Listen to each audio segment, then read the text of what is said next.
Salut les cathos, j'espère que vous allez bien, j'espère que vous avez passé une bonne semaine. Voilà, aujourd'hui les cathos, je vais vous faire une vidéo sur un témoignage que nous allons écouter d'un prêtre exorciste. Nous allons voir ensemble comment se déroule un exorcisme, quels sont les effets du diable sur les personnes humaines, comment un prêtre peut-il discerner s'il s'agit vraiment d'une possession démoniaque ou alors simplement d'une personne qui aurait une maladie mentale. Nous allons l'écouter et voir ce discernement. Et surtout, quelque chose de très intéressant, nous allons voir ensemble que le diable connaît nos petites faiblesses et s'en amuse.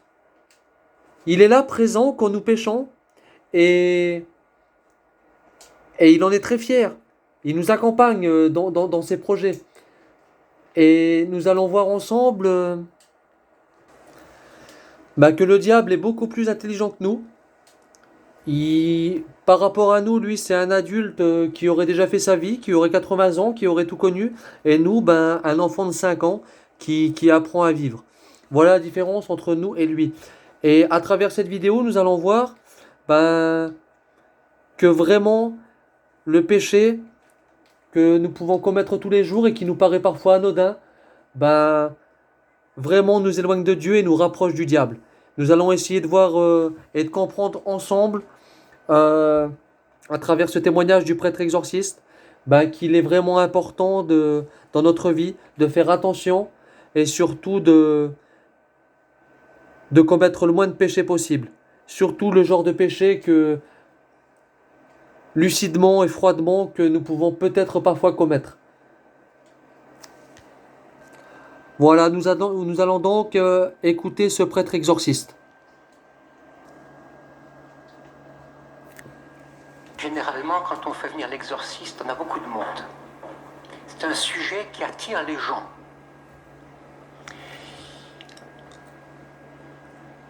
Vous allez mourir, et moi aussi. Vous allez vivre du mieux possible. La question du diable n'est pas réservée à la question de la confession religieuse, catholique ou ce que vous voulez. C'est une réalité qui existe de partout parce que d'abord, il y a la peur. Les gens ont peur. Et quand on a peur, on croit en tout ce qui passe, on est prêt à faire n'importe quoi. Dans l'Église catholique, c'est bien sûr les Écritures. Dans l'Église catholique, nous ne sommes pas les seuls êtres intelligents. Vous avez parlé de l'intelligence artificielle, l'intelligence contemporaine, l'intelligence dans les médias ou ailleurs. Si vous avez fait HEC, vous devez bien savoir qu'on peut faire ce que l'on veut avec qui que ce soit. Il suffit de le décider et je peux emmener monsieur là où je veux, si je le veux, du moment que j'applique la règle du diable.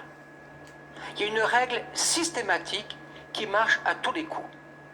Première étape, suggestion. Pour créer ensuite une délectation, et une fois qu'on passe de la suggestion à la délectation, c'est foutu, c'est hormonal. Et on obtient ce que l'on veut, on obtient le consentement. Une bonne affiche publicitaire a ces 3 éléments. Un bon commercial a ces 3 éléments. Les curés fonctionnent différemment. Commandement, confiance, obéissance, joie. Donc, pour vous dire que le démon, chez nous, c'est une intelligence. Donc, si le mal est logique, il est donc intelligent, donc c'est qu'il y a quelqu'un. Et plus intelligent que moi. Donc, on ne se propose pas de s'affronter à lui, car on sera perdant. Je prends des exemples. Si vous voulez faire manger du sucre en poudre à quelqu'un, c'est quand même pas très excitant. Il faut toujours utiliser, par exemple, en haut, toujours le haut. Après à droite, après à gauche, sur l'affiche et en rond. Béguincé. Vous dites même plus de quoi il s'agit. Vous pouvez dire Hermès, vous pouvez dire Lacoste, tout de suite. Vous êtes des gens en délectation. Mercedes-Benz, vous serez en délectation. iPhone, vous serez en délectation. On dit même plus le nom du produit. En dessous, béguincé. Sur fond jaune, écrit en rouge. Car chez les scouts, on sait très bien qu'entre la confiture jaune et la confiture rouge, c'est la rouge qui part le premier. La jaune restera. Béguincé, sucre en poudre. Avec quoi va-t-on vous faire avaler du sucre en poudre? L'alcool, on va vous le servir dans des beaux flacons. Il faut du chic, il faut du riche, il faut du fier, il faut du noble, il faut une coupe en cristal. Et avec quoi allez-vous manger du sucre en poudre? Avec du chic, du fort, avec des fraises, mais avec des framboises. Et il faut faire baver les 5 sens. La délectation, c'est avec les 5 sens. L'ouïe, la vue, l'odorat, le goût, le toucher. Les 5 portes pour le diable. C'est la tentation que vous décrivez, c'est bien ça? La tentation, oui. On peut passer, après, les 3 modes du diable peuvent être tentation, obsession ou possession. Mais c'est logique. À la fin, vous verrez à côté du pot de framboise une petite feuille, une feuille de menthe verte. Une feuille de menthe verte. Et à côté, un pot de yaourt vide avec la cuillère dedans.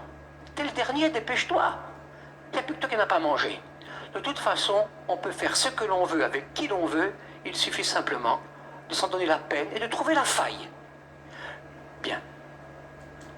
Est-ce le diable ou est-ce nous? N'est-ce pas en nous tout ça? D'accord. Donc, Même sans le diable, indépendamment de bien, on peut revenir au père des Jésuites, au général des Jésuites, qui nous a fait une émeute récemment en déclarant Urbi et Orbi que le démon est un symbole. Donc grand débat dans l'église. Grand débat actuel, non? Non, Petit débat. pas dans l'église, mais on a dû passer un peu dans les médias pour un peu rappeler les choses. Dans l'écriture sainte, vous avez donc le problème du bien et le problème du mal. Si vous mettez le bien et le mal à parité, vous devenez manichéen. Absolument. C'est-à-dire c'est une secte, une hérésie, dont relèvent les cathares, les albigeois et d'autres sectes. Les bogomiles.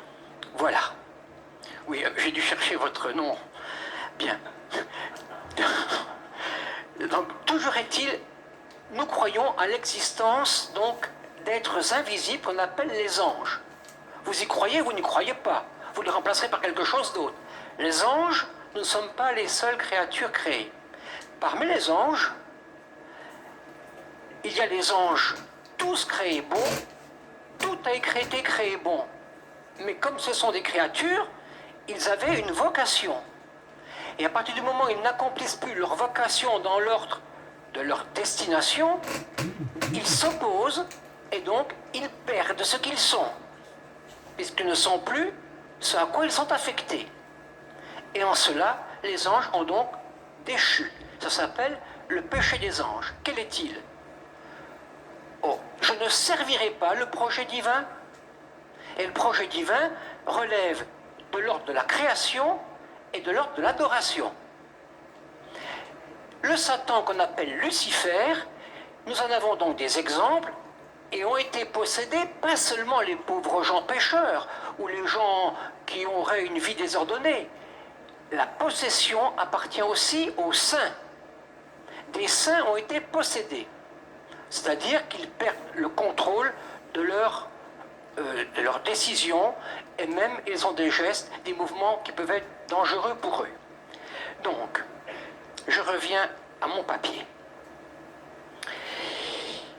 Diable, ça veut dire diabolos.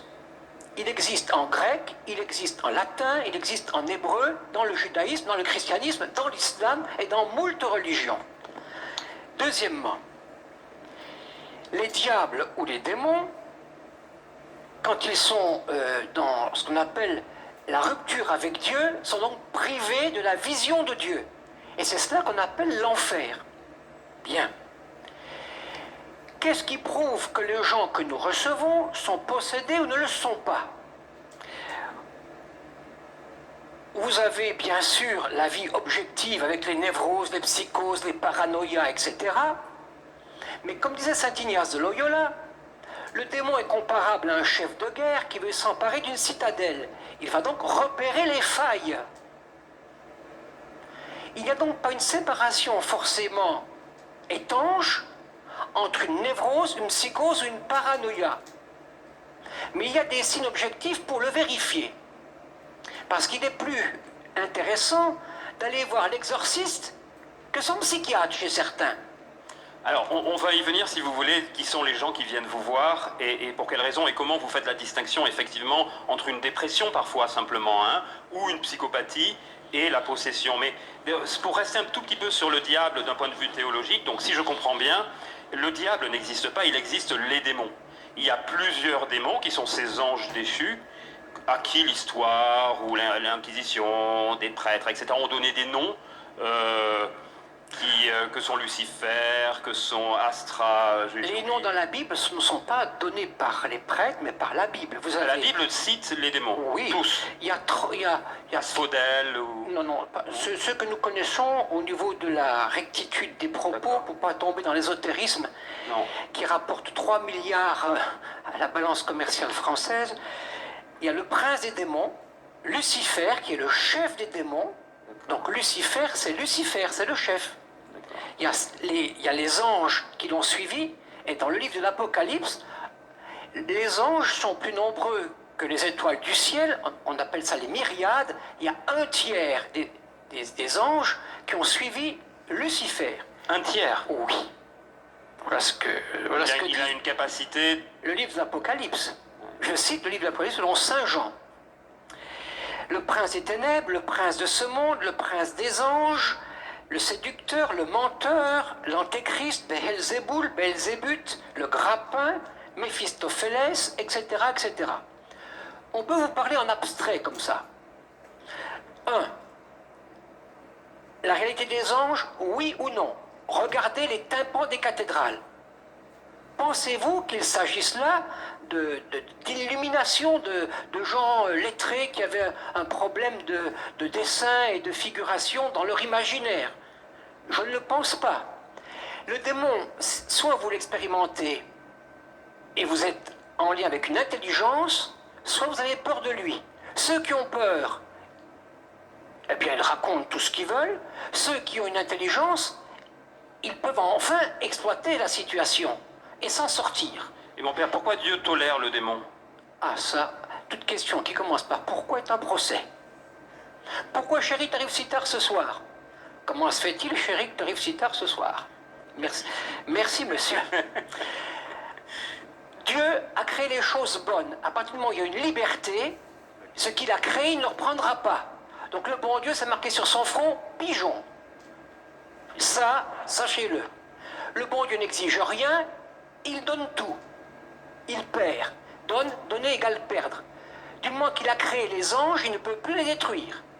Donc ils sont là. Et ils sont bien vivants. La volonté démoniaque, c'est pas simplement une volonté de détruire ce qui appartient à Dieu, c'est aussi une persévérance dans le mal, qui les détruit eux-mêmes. L'enfer, c'est aussi ça. C'est de persévérer dans sa position. Donc c'est une sorte de névrose aussi. Parce que le plus névrosé, le plus psychopathe, c'est le démon lui-même. Lui-même rassemble toute la psychiatrie. Et il est psychiatrique. La question de la liberté humaine, le démon ne peut pas l'emporter, par exemple. Impossible. Il peut nuire à l'homme, il peut créer des accidents. Ce n'est pas réservé au cinéma américain. Mais en principe, vous avez le livre de Job, regardez le livre de Job, l'Ancien Testament en parle et le Nouveau. Jésus a passé son temps à dire aux apôtres, guérissez les malades et chassez les démons. Et vous vous rappelez l'épisode de quelqu'un qui se meurtrissait et les démons sont partis dans un troupeau de porcs. Donc, cette question de la présence démoniaque, c'est-à-dire le mal gratuit. Faire le mal pour le mal. Refuser de pardonner. Chercher sa vengeance. Maudire. Et donc, il y a des gens qui viennent vous voir Et d'ailleurs, il y a un prêtre exorciste dans tous les archevêchés, je crois, ou les évêchés simplement. Normalement, d'après le droit canon, chaque évêque est tenu de donner à son diocèse un exorciste. Mais vous savez, quand il y a un exorcisme, il peut y avoir des dommages par rapport à la personne qui est possédée comme par rapport au prêtre qui exerce l'exorcisme. Et on a parfois eu des drames avec des morts qui ne sont pas forcément liées à des faiblesses cardiaques ou à des tensions artérielles qui ont été désastreuses, mais il faut être assez prudent. On doit être prudent sur le discernement pour ne pas prendre la psychiatrie pour la démonologie. On ne doit pas basculer entre tout le démon partout ou la psychiatrie partout. Donc la question du discernement, le pape François en a beaucoup parlé. Le pape François n'a jamais cessé, depuis qu'il est le début de son pontificat, de parler de ce problème de l'iniquité, le mystère de la violence et de la mort. Le démon, c'est simple, vous le reconnaîtrez dans vos vies sans problème, quelle que soit votre religion. Il pousse, décourage, force. Ce n'est pas simplement avec des cachets que vous en sortirez. Il faut retrouver les motifs de sa joie et de sa raison d'exister. Et ça, il peut l'enlever. On peut passer peut-être, si vous le voulez, au rite d'exorcisme. Oui. Voilà. Et comment vous procédez pour retirer le démon? Est-ce que vous le retirez ou est-ce la personne qui le retirait? Je vous raconterai. Nous n'avons aucun pouvoir particulier, pas plus qu'un prêtre diocésain. Donc nous sommes en France, je suis donc l'exorciste d'Île-de-France et des armées françaises. Nous représentons mon confrère le père Berson, qui est un prêtre qui vient de l'aérospatiale, il était Ariane Espace avant, devenu prêtre tardivement. Donc on prend comme exorciste ou des bons paysans que de la jugeote, ou des gens qui ont de la vie professionnelle. On prend des gens qui ont les pieds sur terre. Deuxièmement, nous représentons donc les diocèses de Paris, Nanterre, Meaux, Évry, Versailles, Créteil, Pontoise, Saint-Denis et les armées. Nous sommes 2 pour un grand bassin. Nous recevons 2500 appels téléphoniques par an. Nous avons 15 collaborateurs. Nous, comme prêtres, on en reçoit 600 chacun, donc 1200. Les autres ne reviennent pas forcément. Notre budget est de 25 000 € de fonctionnement. Nous louons des locaux à une paroisse de Paris. Donc nous ne faisons que ça. Pas de baptême, pas de mariage, pas de paroisse, rien. Donc je vous ai quitté pour venir ici. Nous faisons en moyenne un grand exorciste par semaine. Hommes, femmes de toute nationalité, beaucoup d'Afrique, Cameroun, Antilles, Portugal, Brésil, juifs, musulmans, chrétiens ou autres. Bien. Les problèmes que nous rencontrons, c'est souvent sorcellerie, mauvais œil, maraboutage, magie blanche, magie noire, envoûtement, tournage de table, spiritisme et autre chose. Bien sûr, il y a les problèmes drogue, inceste, etc. C'est l'évêque qui est l'exorciste par définition. Et il nous délègue. Nous avons été nommés par le cardinal 23. C'est lui qui a eu l'idée, il nous a demandé de faire ce service. Personne ne se précipite. Nous sommes en France environ 90. Nous avons une session tous les ans, tous les exorcistes de France, indépendant de la conférence épiscopale, Monseigneur de Kérimel, évêque de Grenoble. Et tous les 2 ans, nous avons un congrès à Rome avec tous les exorcistes du monde entier. Bien. Donc c'est un sujet qui n'est pas dans la presse, on n'y tient pas, parce que le démon a toujours un tempérament à attirer la curiosité. Les exorcismes, nous les faisons dans une chapelle, il y a toujours 2 prêtres, on les fait à 2. Pourquoi? Si je tombe sur une nymphomane et qu'elle va à France Info, je suis foutu.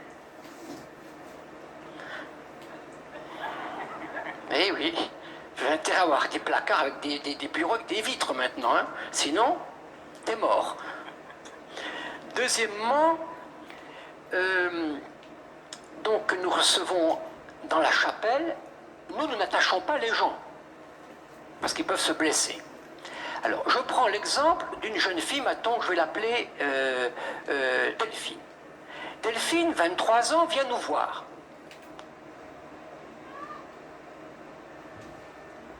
T'es mort. Deuxièmement, donc nous recevons dans la chapelle, nous n'attachons pas les gens, parce qu'ils peuvent se blesser. Alors, je prends l'exemple d'une jeune fille, maintenant je vais l'appeler Delphine. Delphine, 23 ans, vient nous voir. Pas de problème. Je la reçois en privé, je l'écoute pour le motif qu'est le sien. Trouble intérieur, gêne quand elle prie. Le démon est l'ennemi du bon Dieu. Il ne veut pas que le dessein de Dieu s'accomplisse. Bien. Je le dis parce que on le voit.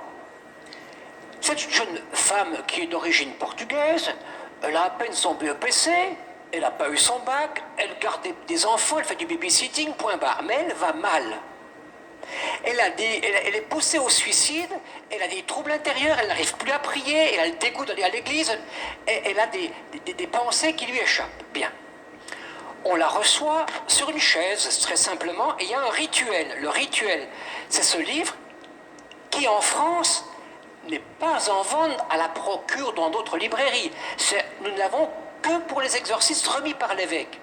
C'est marqué rituel de l'exorciste. Voilà, prière de supplication. Sinon, on aura des gens qui vont s'en servir pour faire du marketing, vendre le truc. Il y a plein de faux prêtres, plein de faux curés, plein de faux exorcistes. Je vous préviens. Tout un business possible autour de ça. 3 milliards de bénéfices nets. Et les gens marchent, hein. Les gens marchent, c'est impressionnant. Et pas simplement la concierge du 16e. Ça peut être l'avocat de la défense. Ça marche. Les gens, quand ils ont peur, ils s'adressent à tout ce qui passe. Il n'y a plus de logique. Bien, le rituel est très simple. C'est comme une liturgie de baptême. Mais, quand nous commençons, on commence la litanie des saints. Saint Pierre, Saint Paul. La fille commence à se tordre les mains. La tête commence à bouger. Elle ne tient plus sur sa chaise. On dit, pardon, Saint Antoine, Saint Pierre, Saint Paul, Sainte Thérèse de l'Enfant Jésus. Et là, elle change de voix, elle se met à hurler. Pas celle-là! Pas celle-là! Et après, on continue normalement une liturgie qui n'a rien de plus terrifiant qu'une liturgie de mariage, hein, ou de... Bien. Donc c'est des prières, hein, oui. et des injonctions aux démons qui sont... Non, il n'y a pas d'injonction aux démons pour l'instant. Les injonctions aux démons, ce sont ce qu'on appelle l'impératif. L'injonction aux démons, elle est très simple.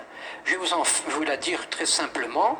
C'est « Je t'adjure, Satan ». On lui parle directement. D'accord. « Je t'adjure, Satan, sors de cette femme ». On ne crie pas. Je n'ai jamais crié. Là, je crie plus que je n'ai jamais crié. Et là, à ce moment, la personne peut baver, crier, vider son estomac en quantité de flotte à n'en plus finir, on ne sait pas d'où ça sort. Elle hurle plus qu'elle a de poumons à respirer. Et là, je me rappelle, cette fille, et ils peuvent avoir des connaissances, hein, sur notre vie privée. Et à ce moment, elle se met à parler. On lui dit, tais-toi. On ne parle pas avec le démon, c'est une règle, hein. Tais-toi, retourne en enfer. Il peut répondre, non, je suis mieux ici. On dit simplement gloire au Père, au Fils et au Saint-Esprit. Il dit non, gloire à moi, à moi, à moi. Et alors, lors d'un exorcisme, il fait au prêtre qui était là, mais qui est maintenant évêque d'un brillant diocèse français, toi, croissant au beurre, tais-toi. Croissant au beurre, tais-toi. Vous rigolez, hein? Moi aussi. Mais à la fin, on lui dit, mais pourquoi il t'appelait croissant au beurre? Et l'autre devient tout rouge, un bon gros dominicain. Je l'ai déjà confessé. Ah, oui, l'autre jour, je rentrais de Rome, à l'aéroport, j'avais faim, j'ai mangé 10 croissants au beurre. Quel cochon. Quel cochon. Vous voyez, l'histoire est drôle, mais le but, c'est de décourager l'homme de la bonté de Dieu. Le bon Dieu, il est bon. Il est facile d'aller au paradis. Le démon vous fait croire que c'est difficile, que la religion est compliquée, et que vous n'y arriverez jamais. Faux, faux, faux. Le bon Dieu, pigeon. Pour en rien, vous entrez au paradis. Intéressant. On avait fait l'exorcisme pendant 1 heure. Et nous formions d'autres exorcismes. Nous formions un exorcisme du Canada qui était présent. Lui, il croit psycho, c'est psycho, c'est psycho. Le gars, il en a eu pour sa fête. 1 heure de liturgie, fatigué, debout, mon vieux prêtre de 83 ans, on dit, bon, maintenant, on avait prié la prière, maintenant, on a dit notre chapelet, et ça grognassait, mais bon. Et la fille, une salle de sport, le Vitatop, c'est moins fatigant, je vous assure. Ça se tord, ça se capte, ça se plie, ça crache, ça roule, ça gémit. En silence, prions. Au bout de 4 secondes, elle se met à hurler. Je déteste le silence. Pas de silence pour les hommes. Il ne faut pas de silence. Il ne faut pas que les hommes se mettent à genoux. Nous, les curés, on se dit à genoux, pas à genoux, tradis, progressistes, enfin ils se battent entre eux. Mais c'est pas ça. Toute personne qui veut s'approcher de Dieu trouvera sur sa route un empêchement pour le faire. Derrière, il y a la haine. Le démon se caractérise par une violence que je ne trouve nulle part ailleurs. Même dans mon ministère, je suis bien naïf. Même quand vous rencontrez quelqu'un, vous pensez ça qui peut être méchant. Et quand vous rencontrez la méchanceté, ça vous fait très mal. Mais là, vous avez de la méchanceté. Et là, il fait très bon prédicateur. Hein. Il connaît parfaitement l'évangile. Il fait le silence de Jésus devant Pilate, insupportable. Le silence de Jésus sur la croix m'a tué. Pas de silence. Et après, et cette vierge qu'il aimait, elle l'aimait. Elle n'a même pas murmuré. Elle ne murmurait même pas, cette vierge. Grossier, injurieux. Le murmure, vous savez ce que c'est? C'est vous, quand vous commencez à grognasser contre votre patron, contre votre staff, contre le temps, contre le président, contre les impôts. Alors les salariés de l'EBG, là, vous entendez? Hervé? Parce que derrière, il y a toujours un verset de l'Écriture.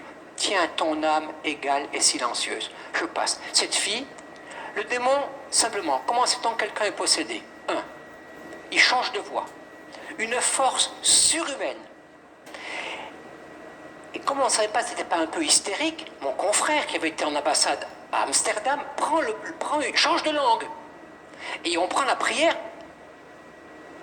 en néerlandais. On lui dit, sors de cette femme. La fille a répondu couramment en néerlandais. Elle ne connaissait pas cette langue, elle ne l'a jamais appris. J'ai été terrorisé sur place. Ça, c'est encore un indice. Et des paroles de connaissance sur la vie même des personnes qui sont autour d'elle ou de lui. Donc les exorcistes et nos vies privées qui peuvent d'un seul coup être mises à jour. Voilà ce que nous avons expérimenté. Le démon dit toujours comment il est venu. Il nous dit combien ils sont et comment il va partir tellement il est vaniteux. À la fin, il a fait. On disait la prière à Saint-Michel. Moi, j'étais en retrait, j'étais à mon confrère une fois, elle explose. Refait la prière, elle explose 3 fois, et là, intérieurement, je me disais, mais comment on va s'en sortir avec cette pauvre fille? On va fermer juillet et août, qu'est-ce qu'elle va devenir? Et là, éclatement de cris, mais qu'elle y aille donc à Lourdes, cette Vierge l'attend. Bien. Nos évêques, qui n'ont jamais vu d'exorcisme et qui nous nomment exorcistes, on leur dit, mais Monseigneur, venez voir. Et on les invite pour qu'ils voient. On ne peut pas savoir si quelqu'un est possédé tant qu'on n'a pas fait la prière d'exorcisme. Et si ça y a des signes, je termine, quand on l'a fait, nous avons des trucs et des leurres. On a de l'eau qui n'est pas bénie. Et on la jette. Et s'il y a des grognasseries, on dit, toi, tu es en train de me rouler. On a la guerre des Gaules de Jules César en latin. On fait du latin. Et les gens disent, c'est du latin. Ça va marcher. Et là, non. C'était la recette de cuisine ou la guerre des Gaules. Donc on a des trucs. Mais sachez une chose... C'est ce qu'on appelle de l'A/B testing dans nos métiers. Merci. Eh oui. Conclusion. Dans la vie, tout est permis. Nous les cathos, on le sait. Nous, on peut tout faire. Mais tout n'est pas profitable. Et comme dit la marine, qui pisse contre le vent se mouille les chaussettes. Ne négligez pas le vent, ne négligez pas l'existence du démon. Et vous savez que quelqu'un est en mauvaise piste quand, précisément, il ne sait plus ni pardonner, rancune, procès et méchanceté. Ça, c'est très mauvais signe. Ça commence, on ne sait pas quand ça finit. Ne restez pas sur des verrues aussi infectieuses que ça. Ou prenez la fuite, ou trouvez une solution plus heureuse en évitant la dispute. Bon, Père, une dernière question, si vous pouviez y répondre rapidement, parce qu'on va être mis dehors. Il y a encore un intervenant qui est un physicien. Au moment de la parousie, quand Jésus reviendra, que les saints reviendront, le démon ira-t-il lui aussi au paradis? Non, l'enfer est irrémédiable. D'ailleurs, c'est cela l'enfer.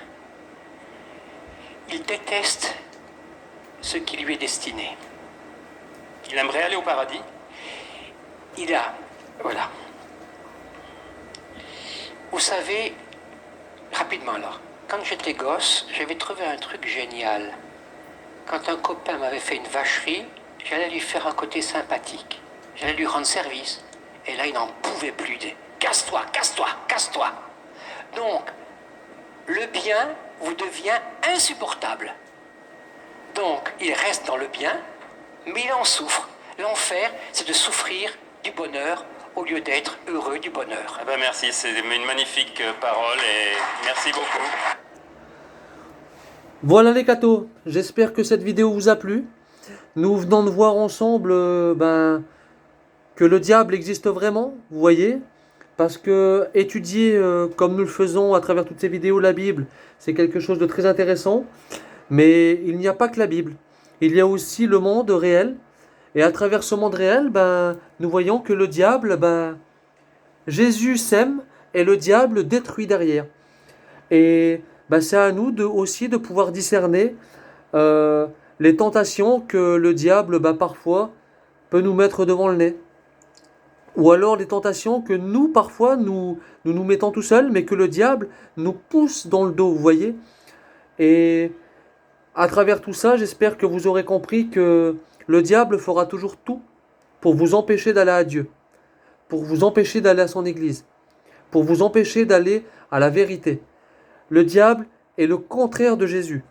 C'est son double maléfique, si on pourrait dire ça. Et tout ce que Jésus aime, le diable déteste.